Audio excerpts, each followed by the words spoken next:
মুসলমানের বাচ্চা, তুমি কার মতো চুল রাখছো? তুমি তো মুসলমানের সন্তান। যাদের চুল এরকম বড়, এই ফ্যাশনেবল চুল, এটা ফ্যাশন না, এটা ইহুদিদের চুল, এটা খ্রিস্টানদের চুল, এটা নাস্তিক মোর্তাদের চুল, এটা দাজ্জালের চুল, এটা আবু জাহেলের চুল, এটা জাহান্নামীদের চুল। বলে হুজুর মাইক ফাইয়া গাত জোরে কইছেন, না না, এটা কোরআনুল কারীম থেকে বলছে। আল্লাহ তাআলা কোরআনে সরাসরি আবু জাহেলকে বলছে, আবু জাহেল তুই বেশি বাড়াবাড়ি করছ, তোরে আমি হাসরের ময়দানে তোর লম্বা ঝাঁকড়া চুল ধরে তোকে বেইজ্জতি করব। কাল্লা লা ইল্লাম তানতাহি লানাসফাআম বিন-নাসিয়া। এই আয়াত আবু জাহেলকে লক্ষ্য করে নাযিল হয়েছে।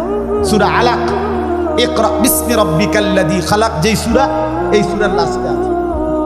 আপনি তাফসীর দেখেন, ওখানে আছে।